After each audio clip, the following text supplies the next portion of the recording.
It happened one day near December's end. Two neighbors called on an old-time friend, and they found his shop so meager and mean, made gay with 1,000 boughs of green. And Conrad was sitting with face a-shine when he suddenly stopped as he stitched the twine, and he said, "Old friends, at dawn today, when the cock was a-crowing the night away, the Lord appeared in a dream to me and said, 'I'm coming your guest to be.' So I've been busy with feet astir, strewing my shop with branches of fir. The table is spread and the kittle is shine, and over the rafters the holly is twined. And now I'll wait for my Lord to appear, and listen closely so I will hear his step as he nears my humble place.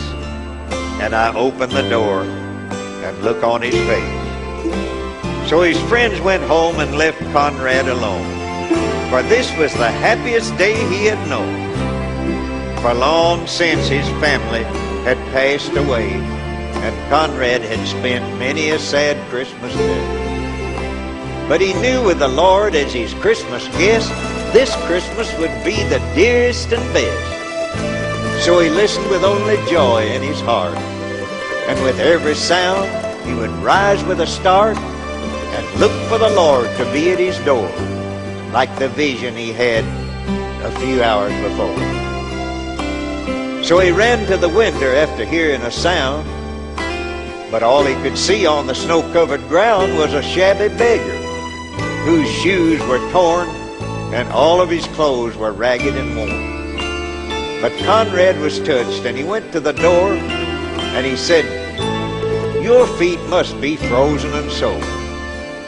I have some shoes in my shop for you, and a coat that'll keep you warmer too." So with grateful heart the man went away. But Conrad noticed the time of day, and he wondered what made the dear Lord so late, and how much longer he'd have to wait. When he heard a knock, he ran to the door, but it was only a stranger once more. A bent old lady with a shawl of black and a bundle of kindling piled on her back. She asked for only a place to rest, but that was reserved for Conrad's great guest. But her voice seemed to plead, "Don't send me away. Let me rest for a while on Christmas Day." So Conrad brewed her a steaming cup and told her to sit at the table and sup. But after she left, he was filled with dismay, for he saw that the hours were slipping away, and the Lord hadn't come as he said he would, and Conrad felt sure he had misunderstood. When out of the stillness he heard a cry, "Please help me and tell me, where am I?" So again he opened his friendly door and stood disappointed as twice before. It was only a child who had wandered away and was lost from her family on Christmas Day.